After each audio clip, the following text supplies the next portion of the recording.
Free Palestine. Free Palestine. We've all heard this slogan, this phrase before. However, what does this actually mean? I'm sure most of you listening and watching will say, well, that's pretty obvious, right? But is it actually pretty obvious what free Palestine means? And I actually beg to differ. In fact, I believe that many of you listening and watching have a different interpretation of what free Palestine means. Do you agree? Do you disagree? Are you confused? Well, stick around, inshallah, and all will be explained. Assalamu alaikum wa rahmatullahi wa barakatuhu. You're listening to the Muslim Podcaster. I'm your host, Majid, and today I'm joined by my co-host, Cam from Voice of the Ummah. Assalamu alaikum, Cam, and welcome to the show. Wa alaikum assalam wa rahmatullahi wa barakatuh. Jazakallah khair. It's not been too long since I was last on. Yeah, bro, it's becoming a regular thing now. I think it was Yeah, last week. I feel like I feel like I'm looking older every time I come on as well. Nah, More bro. white hairs. Yeah, well, I'm sure we can do some graphics changes or something, get rid of the It's my whites. department, isn't it? Yeah. Yeah, but it is what it is. And actually, to be honest with you, before we get into the actual topic, it's January the 7th, and over New Year's, I remember speaking to a lot of people who, they give you the normal, congratulations of Happy New Year, and in the mosque there was a khutbah, and the imam he made a good point. He said, "Look, at the end of the day, the way we should see it is a part of you has kind of like gone, yeah. So a year, even though obviously it's not like the Islamic year, if you know what I Yeah. mean, but that period of time in your life has gone now. So, is this something to celebrate or is this something to reflect upon and sort of reflect how much time do I actually have left? And just Mm. to add to that, if you think about it, for myself, definitely, and I'm sure you'll say the same. And to be honest with you, everyone I see says the same. Like, boy, that year went fast. Especially when So Ramadan comes around. yeah, exactly. So I mean, you think about it, how many more of these fast years do we have left? So it's not a case of starting the podcast on a negative point. Allah subhanahu wa ta'ala tells us, the reminders benefit the believers. So something we should reflect on. But going into the topic of for today, Mhm. free Palestine. We hear this quite a lot, right? And I was thinking about this over the last week or so. What does this actually mean? Because when you speak to people, whether they're Muslims or non-Muslims, it seems like everyone says free Palestine. Mm. But what they view as a free Palestine actually is different, right? Now, again, like I said in the intro, people may think it's obvious, but I don't think it is. I mean, one thing for sure is the fact that free Palestine means removing the occupation. But even then, removing the occupation, do we all agree upon what's occupied, right? What is the actual occupation? And I mean, for some people, free Palestine means granting Palestinians equal rights, Mm. with the Israelis and Yeah. ending apartheid. A lot of people talk about apartheid, and to others, it means a two-state solution where Mm. West Bank and Gaza are free and independent. And actually, what's interesting is, we've had over 3 months of, I mean, it's the seventh today, isn't it? We've had Yeah. 3 months of genocide, of slaughter, where at least I would say, 30,000 people have been made shaheed. The people that have injured, goes into your 60,000s and so on. This is something which we don't know the exact number, but you're talking about life-changing injuries. So when And you think about probably, all the sacrifice that's been made, yeah, and then, probably hundreds of thousands of children being mentally scarred as well. bro, They don't count those. Imagine the children, what they've seen.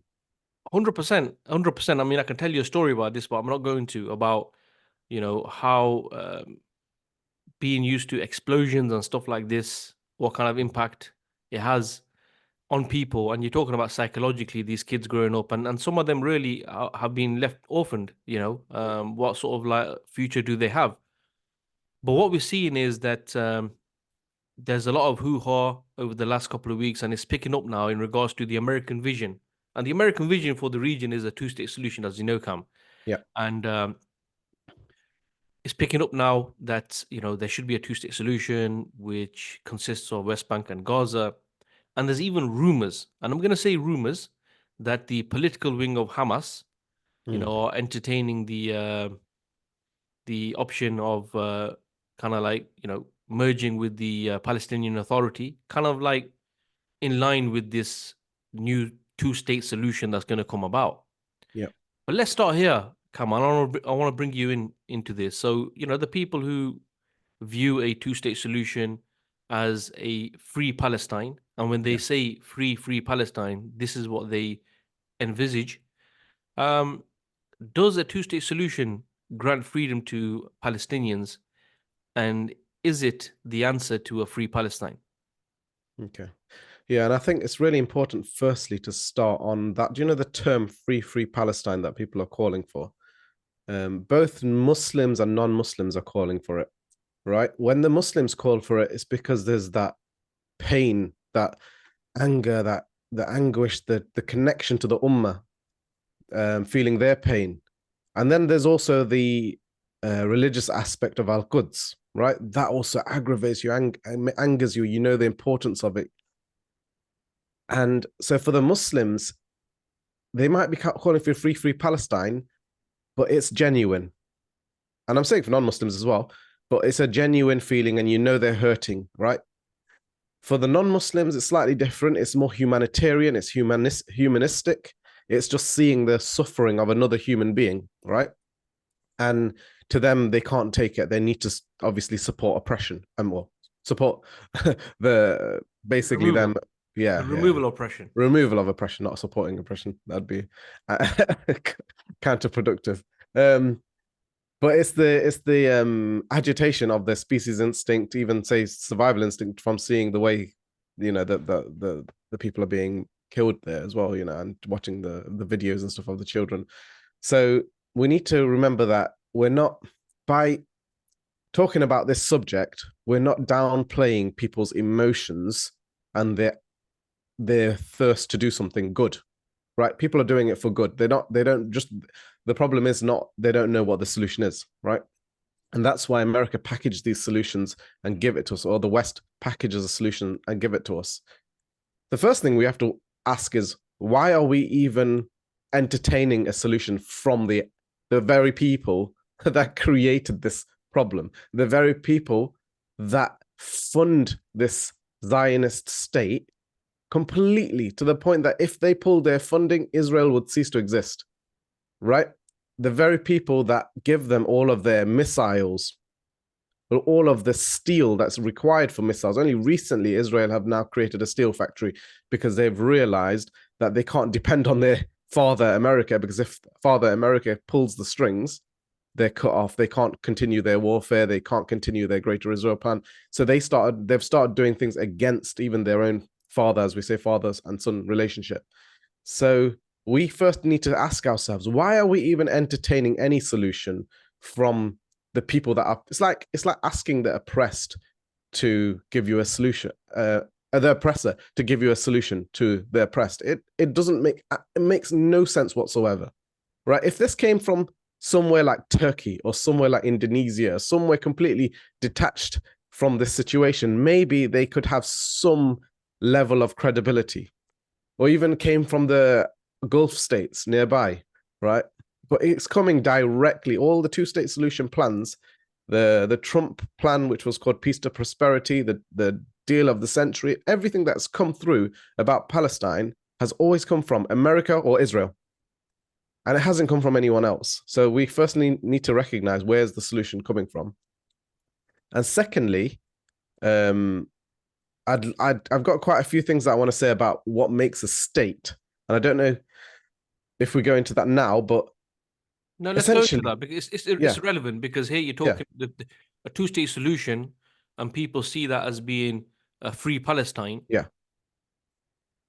Would it be a free Palestine? So No, I think it comes exactly. into Yeah. play. So this is where it's important to understand, what are they pushing? And the most comprehensive two-state solution plan was under the Trump era, called Peace to Prosperity. It's 184, 200, I can't remember, very, very big document. It actually goes into so much detail. There's like a table at the bottom of it, which just gives you every single bit of detail of how they're going to fund the governmental institutions and everything. It's not one of those documents where it's like 10-pager. We think there should be peace in Palestine and there should be a two-state solution. This is a very heavy document called Peace to Prosperity. And this is the same document that the Biden administration took on and said, actually, this is actually a really good plan. It all falls in line with normalization and all that kind of thing. But this is what they're proposing. And when we look at what a state should have absolute autonomy, whether that's in economy, social, military, right? That's the first thing. If you want to be called a state, they should have territorial claim to nearshore. If you ever look at the boundaries of countries, you'll always notice the boundary doesn't stop at the land. It sort of goes a few kilometers out all the way into the sea. If they're at the sea, if they're if they're landlocked, that's fine. They're landlocked.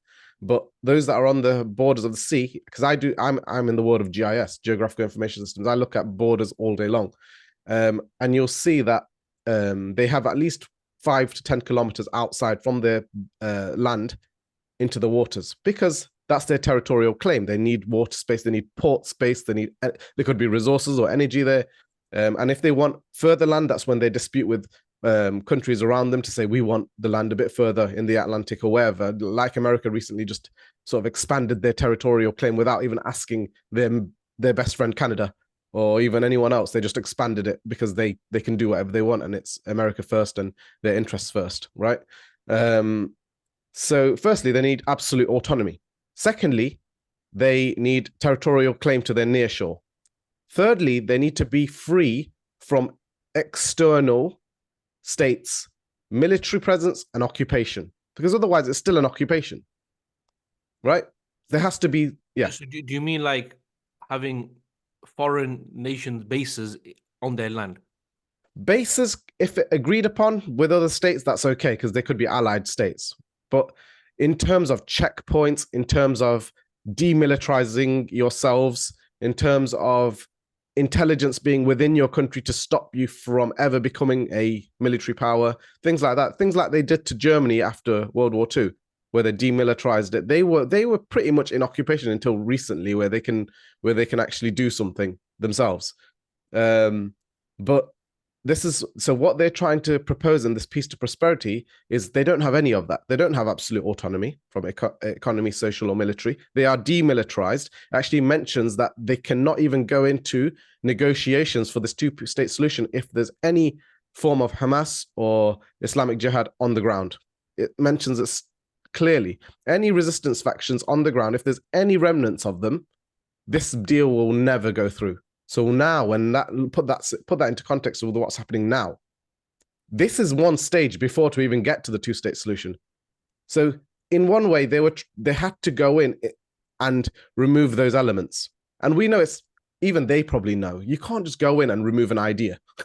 It doesn't work. It's not people. It's not like ISIS are there embedded into society without any attachment to the people, and you can just like remove them, almost like you're just combing them out.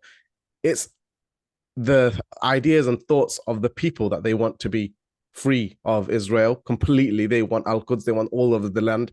So it's very naive to think that you can just go in and remove the resistance elements, right? Firstly, that's about how much they know about that. I'm not too sure. John Kirby acknowledged that, didn't he, a few days ago? Yeah, he did. Yeah, you're right. Yeah, that's going to be impossible. So surely they knew that. I don't. Yeah, so that's obvious. That's obvious. Yeah, it's obvious. It's an obvious, idea. How are you going to kill an idea? Exactly, exactly. And Israel know that, because Israel are the ones that are saying, "No, look, we need to kill everyone," because they know it's an idea. That's why they so openly claim they need to kill everyone or kick everyone out, because they know that they're working. Even if there's a percentage of the idea left, it will grow again. So from an Israeli perspective, if you had to think like an Israeli, like a mad Israeli, the only ever solution they ever come up to is genocide. Because in their mind, they're thinking, even if you leave any remnant of it, this is inviolable right of the Muslims. they're going to always fight for Al-Quds, no matter what. So in their head, we shouldn't even be surprised that they want to carry out genocide, because they're in their mind, they're thinking, well, that's the only way we're going to survive. We have to completely wipe it out. So that's just another side point. So the main points being that they don't have territorial claim. So if you look at this Peace to Prosperity, they're landlocked to Gaza Strip. The waters outside of Gaza Strip, and now they've found actually resources in there, and that's why a lot of people are saying it's for resources, but it's not. We know it's not. It's like when we said Iraq wars for resources, it wasn't. It was ideological. But anyway, it's a nice advantage for them. But again, in Peace to Prosperity, they're saying that, oh, because of Israel's security, they can't give these guys a port that will build up their navy, right? So they can't give them anything. What Israel are going to do is claim that territorial water outside of Gaza Strip, which is against all state sort of laws, because you have that right to that, so which I've already mentioned. And also the main thing being that this plan says that there is military presence, because they need to stop the military buildup, and they know it's going to happen regardless, whether it's in tunnels or somewhere else. There's going to be some sort of military buildup. There's always going to be resistance. There's always going to be remnants. They need to have military and they don't use the word occupation, but that's what it is. If a military is present and there's intelligence present in the country where you don't want it to be present, then that's going against the state, and that's why they kill people like the spies and things like that in other countries. Just to clear up, here, what you're talking about is this presence, even according to this two-state solution plan. Yeah, according to the two-state solution plan. Yeah.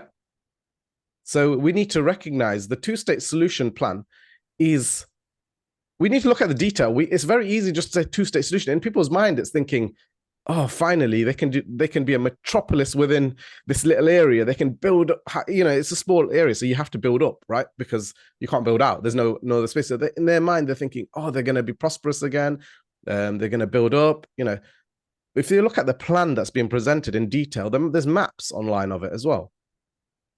The plan clearly states all of these, or within the first couple of pages, all of it's already laid out bare. It's saying that the only reason the Palestinians, I guess, are receiving this is because the Israelis have to also get hurt by the plan. And this is why there's a bit of a clash between the two.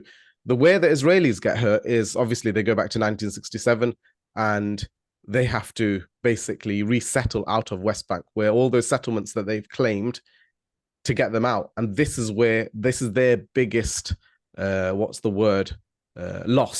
on the two-state solution, is that they have to pull out. But in regards to the Trump plan, yeah, I'm sure that even though it may claim 1967 borders, however, even within the West Bank, I don't think that the settlements were going to be dismantled according to Trump's plan. Yeah, according to Trump's plan, I think they said that there's certain areas that need to be, right. Because there's a certain percentage they want to meet, basically, to give back of the West Bank, but the majority won't be. The majority will be, as long as settlements don't expand anymore, basically stop the settlements. But in order for it to be a state, because of the way they've sort of spider-webbed their checkpoints and this and that, it's not going to work. So they need to be able to reconstruct that so that Israel can sort of back out into a certain area, which is then connected to the other part of Israel, and the Palestinians at least autonomously control West Bank, right? Whereas at the moment, it's just spider webs and spines going into here and there. How would you ever have a two-state solution if there's that going on and checkpoints like that? So there has to be some sort of land change there just to even make it feasible, because of the way it works at the moment. And I think, just to add before you carry on, is what we've been seeing is, like you mentioned, there's always been this difference in interests between the Americans, between the Zionists on the ground, and what we've been seeing is a big push by the Zionists, certainly by Netanyahu and his government. I would say even before this far right government came into play, where what they've tried to do is they've tried to just change the reality on the ground to make this two-state solution actually impossible. Yeah, no, that's a really, really important point. People need to realize there is two camps in the Israeli lobby and in the American lobby. So there are people even in in America that support this right wing complete takeover of and support the idea of Greater Israel. People like Rupert Murdoch and stuff that probably would fall into that supporting this and created this talk TV show and pushed it recently to basically allow for that and call for that. But then in Israel itself, you've got Smotrich, you've got on the one side, and Ben Gvir, that's on the hardcore, just wipe everyone out. We need to take all of the land, no matter what. Fight Lebanon, fight everyone. We need to push everyone out, use our might, get it, almost bog America down into supporting them because they have to, because that's their child in the region, that's their aircraft carrier in the region. And they're the one extreme. And then you think Netanyahu's extreme, but those guys are even more extreme. Netanyahu plays it a bit more political. He knows he needs to go down that route because that's his population calls for that. But he also knows that from America's perspective, that you can't do that. It's just going to cause World War III, right? So then you've got Netanyahu and Gallant on the other spectrum of, you know what, we should go in line with this two-state solution. And you see them slowly falling. Netanyahu, I would say that there's a lot of personal issues there, that he knows that if this war stops, that he's going to go to jail because his corruption case will come back onto the fore. So there's a lot of things going on in between. But yeah, we need to know that there is disagreements within the Israeli lobby as well as the Americans as well. But yeah, it shouldn't detract from the main point being that the two-state solution. And it's really good statement by actually my brother Khairul, where he delivered a khutbah, and I haven't heard it before, but he called it the two-state surrender, because you can't call something a solution that's not a solution, right? So it was a surrender because you're surrendering back to 1967, the Oslo Accords that we didn't agree to, that was given by an agent of the West or the US, signed it. And the Muslims didn't agree to it. So it's a two-state surrender. And actually, I want to make this a really important point. At the start of this document, Peace to Prosperity, which everything is now being based on, because it's the most comprehensive, and they say the most realistic, because it sort of makes both sides have to give some. Palestinians give away their right to the full land. Israel have to give away part of West Bank and allow this entity to exist as in the state of Palestine. So they call it the realistic approach, whereas rather than the ideal approach, because they think, okay, we need to give them both something, right? But in that, they base everything on Yitzhak Rabin's quote at the start, which talks about it's not actually a state. So they already, right at the very start of the document, say it's not a state. Like they even put the quotes of him saying it's like a state. So they know that they can't get away with saying all of this and say it's a state. It's not a state. There's so much that this entity, the state of Palestine, can't do. They have to call it a state just to appease the people. But like Yitzhak Rabin said, and the one that signed the Oslo Accords at the time, it's not a state. It's basically an agreement to say, for now, and then whenever there's resistance, there's going to be war, basically, and it will just be it will be a continuation of what's happening now, right? Yeah. So we need to understand that. Yeah, and to be honest with you, you've already explained what a state is and what requirements you need to have a state, and like the guy said, it's not a state, and that's just factual. I mean, to be honest with you, because the reality has been changed so much on the ground since the Oslo Accords, I think the plan really is, if they do go ahead with this, is just to rename the Palestinian Authority into the Palestinian State. But what people don't actually appreciate, I don't think, is everyone knows that Gaza has been under siege for 16, 17 years, right? Actually, in West Bank, all the areas where the Palestinians live, they are actually mini Gazas in a way. They are all under siege. The way you remember that that talk in our locality Yeah. by that Palestinian brother, Yeah. and what he said, just to travel from one area to area where it should take like 50 minutes, it takes hours and hours, because you have to leave one entity to go into another entity to get into a third entity, right? Yeah. So yeah, I mean, like you said, bro, I think you've explained that really well. That if people think that a two-state solution, and like you said, two-state surrender, and I would even add two-state diversion, Yeah. right? Uh, what we see is that this isn't a free Palestine. Even if people said this, Yeah. it can't mean a free Palestine. And in reality, I've been reading this book by Ilan Pape called Yeah. The 10 Myths of Israel. Mm. And he makes it very clear that, you know, the Zionist entity, the Zionist movement is a colonial settler movement. Yeah. And their aim is to take over the entirety of the land.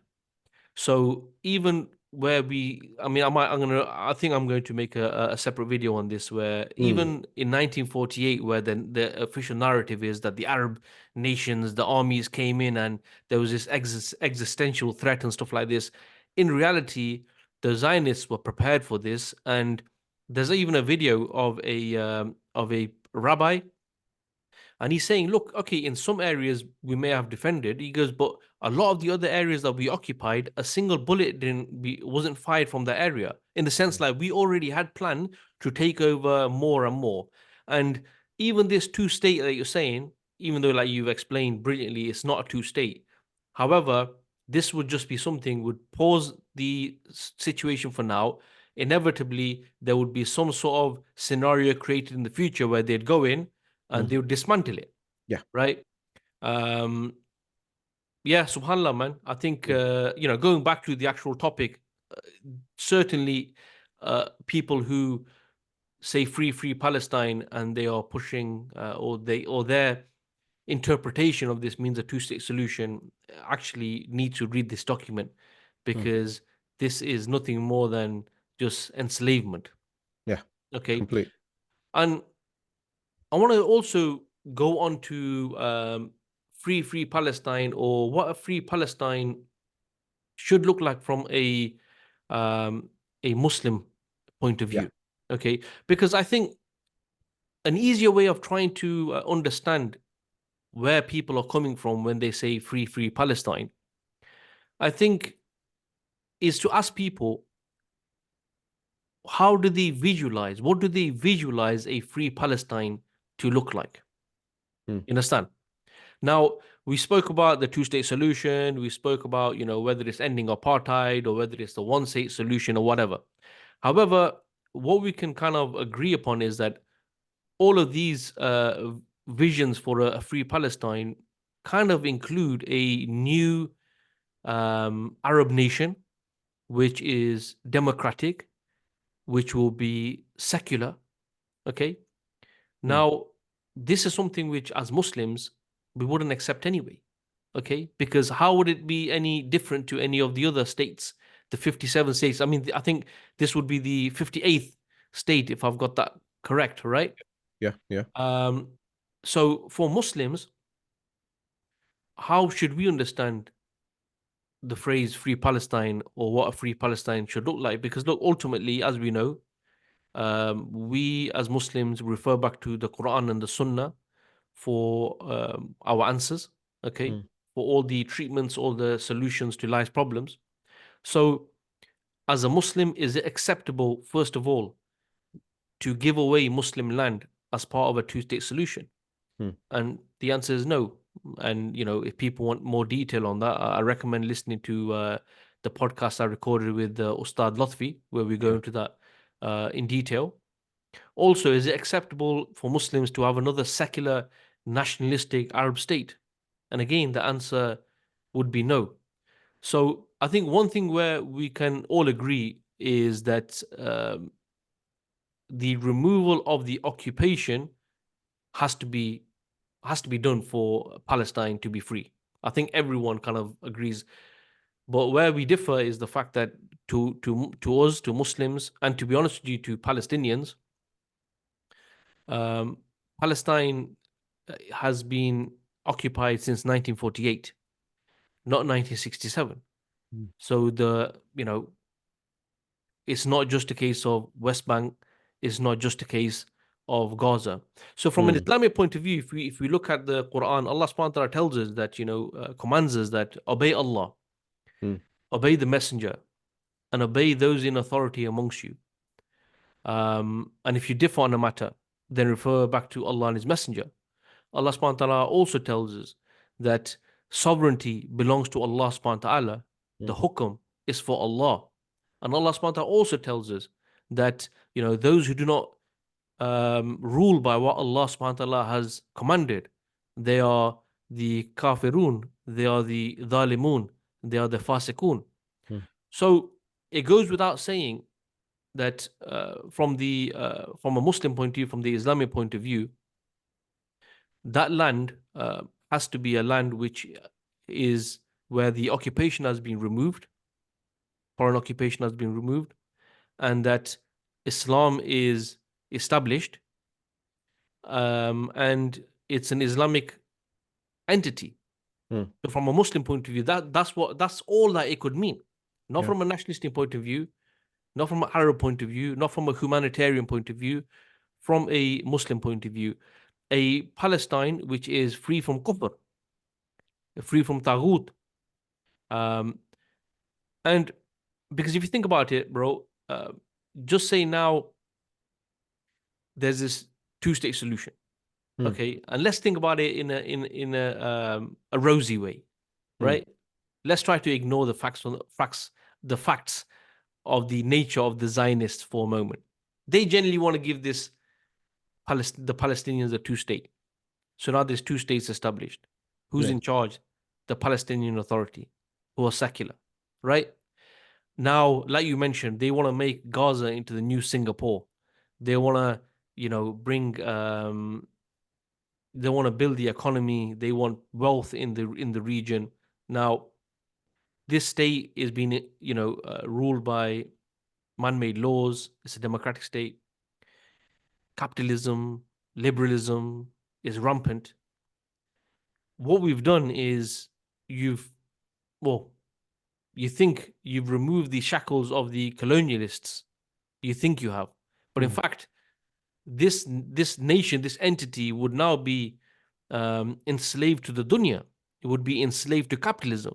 It would be enslaved to liberalism. Yeah. To us, is that free Palestine?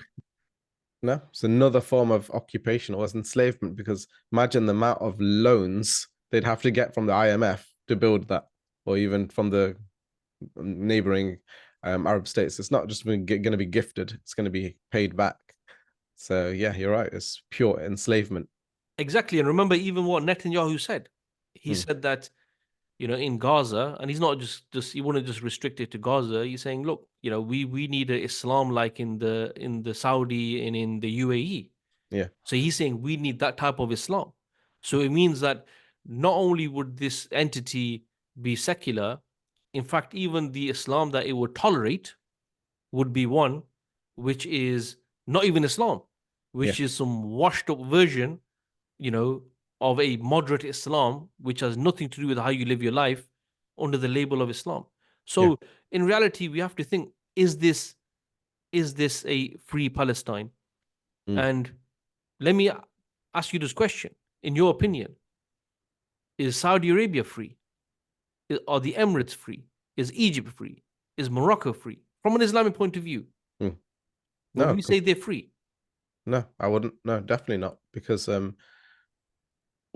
free can only come from the state that the Prophet ﷺ established in Medina. That is free from oppression. That is free from in the way the interest works in this system, where it completely bogs you down into you becoming a slave to the institutions that provide you those funds. That's free from, to be honest, or not even free from, it's protection from other state actors that want to take over or attack you, right? So they themselves are not free from that. And you can see their survival depends on the US. And you've seen recently, is it Qatar that extended 10 years their military bases with America, right? So and they're meant to be the religious ones. yeah, out of all of them, yeah, exactly.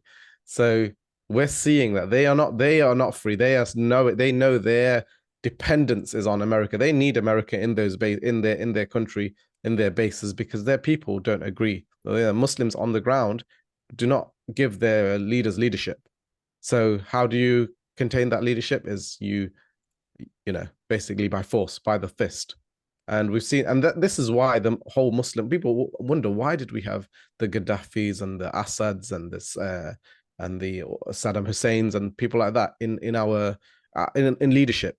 Is because the Americans and the West realized that these countries can only be held down by the iron fist, right? So is that free?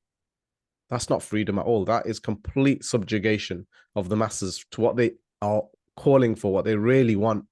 Yeah, what their fitra is guiding them towards. It's just holding. There has to be. This is their way to put up barriers. This is what they call managing democracy and managing the dissent. They manage the dissent because you can't manage democracy without managing that dissent. And even in their own Western countries, that's how they manage it. When the riots were happening in France for a long time, how do they manage it? They completely crush it. There's no discussion. There's no, okay, let's sit at the table, let's compromise. It is pure bring out the military, crush the dissent, because it's unlikely the whole country will be dissenting. There'll be the selection of brave people that want to dissent, and if you crush it, the rest of them will fall in line. So we see examples of that around the world. Even they themselves, their nations and their people aren't free from capitalism.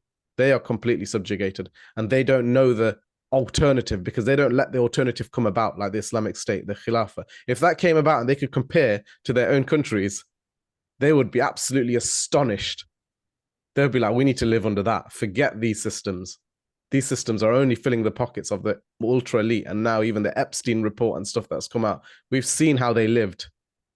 And we've seen how they are against every form of law. They can do whatever they want and get away with it, right? And even the ones that are still alive on the list, getting the fact that what's the Dershowitz is going to be the head lawyer going against the South African lawsuit. And he's on that like 37 times or something crazy. The amount of times they say he's on that with children on that list. And he's now the head lawyer. They can get away with anything. The people at the top, and this is we need to take these examples and say, no, this is not the system. We're being ruled by a very select minority that want to harm you and want to just basically fill their own pockets and do whatever they desire. Exactly, bro. Exactly. And that's why, not just like you said, and it's really good that you took it even to the Western world where, the people, if they think that they're free, then this is the Matrix. Yeah. This Exactly. is what Andrew Tate's and he has a point. He has a point when he says that. He just makes it sound fanciful by calling it the Matrix. And when you think Matrix, you think, computer lines going down the screen, But he has a point. The way he's talking about it, I completely agree with some points that he makes on that. There is a select minority that are trying to control the world. Exactly. And to kind of like put the contents of the themes of what we spoke about together. First of all, the slogan phrase "Free Palestine."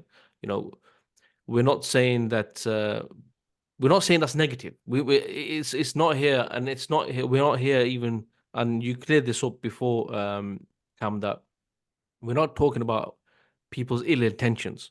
Yeah. But as Muslims, we have to look at it from the Islamic lens. Definitely. And also as well, for the non-Muslims who are doing what they're doing for Palestine, generating awareness on the crimes of the Zionists and so on, right?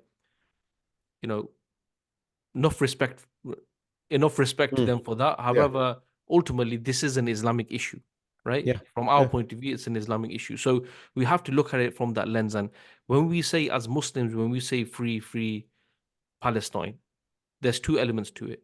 The first one, which we're talking about the reality side, and which is what you explained, the two-state solution, that's not freedom. And the Islamic lens is the fact that even if the entirety of Palestine, all the way to 1948, was liberated, and the occupiers went back to Brooklyn, went back to Moscow, St. Petersburg. Yeah. You had Um, another yeah, state nation there. Yeah. right. If it's just another Arab Mm. nationalistic secular nation, that's not freedom. Because freedom, from a Muslim point of view, is being free from um, shirk, is Yeah. being free from everything which is against Islam, Mm. right? Yeah. In that respect, and Yeah. subhanallah, is beautiful that for Muslims, freedom is through being the slave of Allah subhanahu wa Yeah. ta'ala. Subhanallah. Yeah. It's Yeah, crazy, isn't it? it's Yeah. crazy, isn't it? But that is how we receive freedom. So for Yeah. Muslims, when we say free Palestine, or when we look at the issue of Palestine, we have to look at it through this lens. And another thing I want to add as well, and I think this is really important, bro, is that we know that this is not just an issue of land.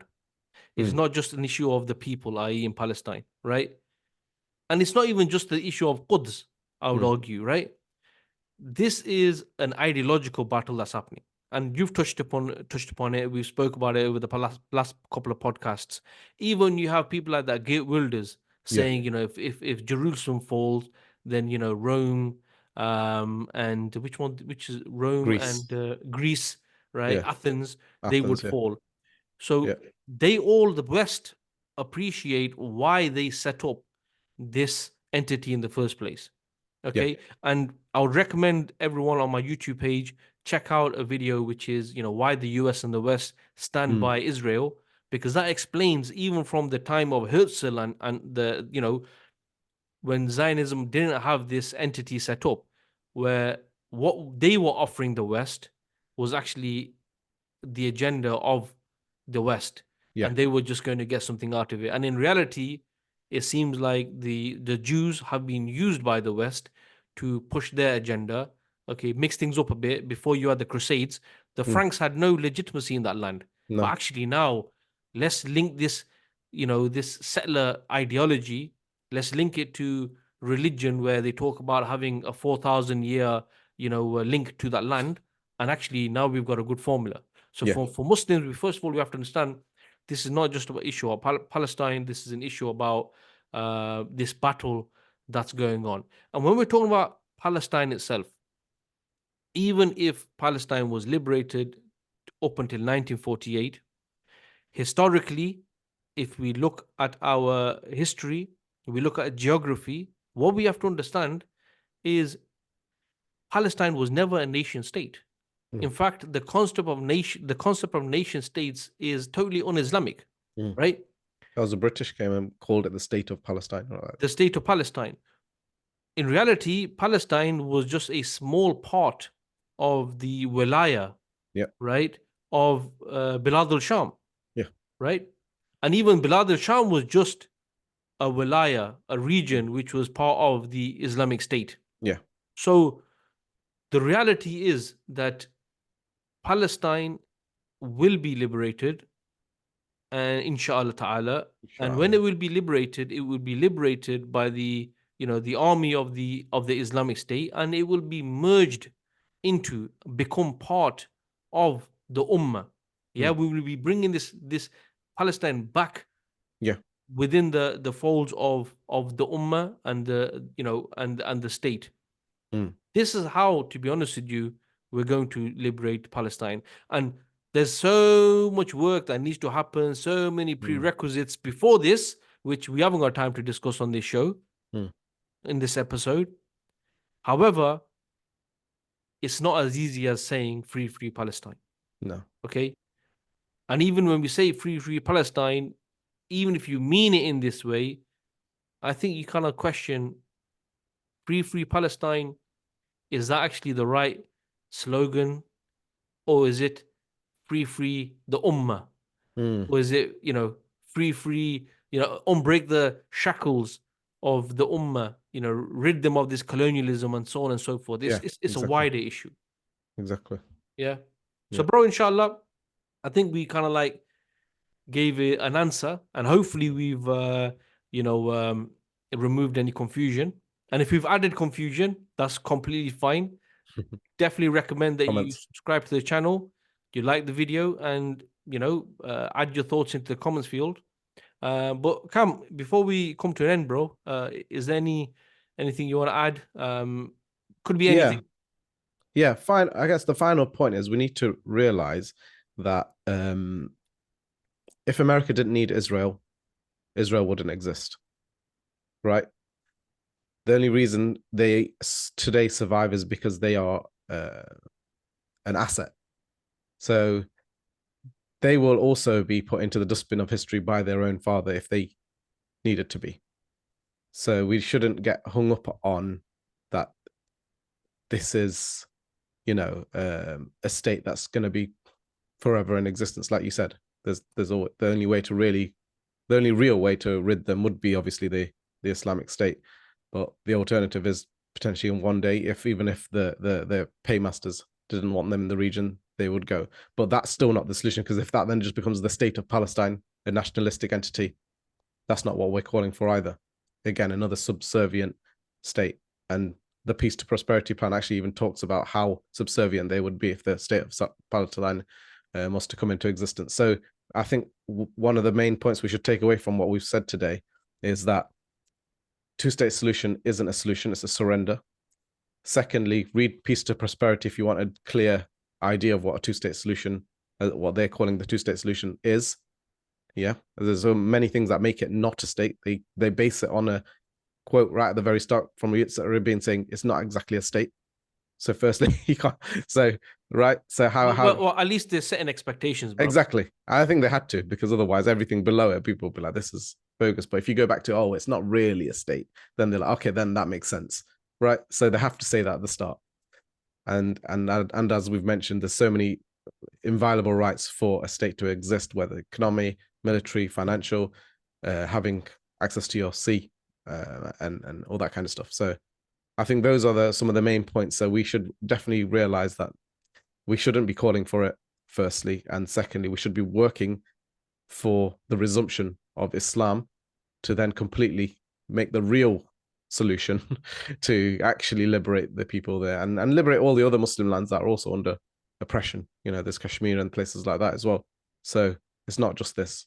And the reason this is so heavily on our hearts is because of the Al-Quds connection, I think, as well, because otherwise we would be also talking about Sudan right now, but it's not, because people don't see it as, or obviously people that know about it are hurting, but most of the Muslims don't, it's not in their forefront because there's no sort of Al-Quds connection, as to say, there. But again, those places also need to be, it should be free Sudan, from the plans of South and North Sudan that they're creating.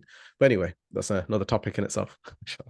Yeah, no. I think, to be honest with you, those final points were really important, bro. And why I think they're also important in regards to the two-state solution bit is because um this is where they're going to go down now.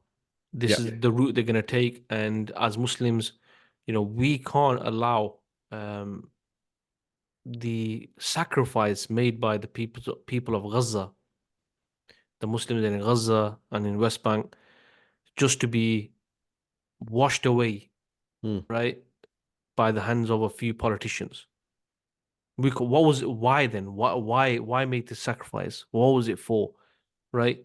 And we need to definitely see it from that point of view. And in regards to this plan, if it's a link to a website, then let me know, inshallah, and we can add it to the description field. Inshallah. Yeah, will do.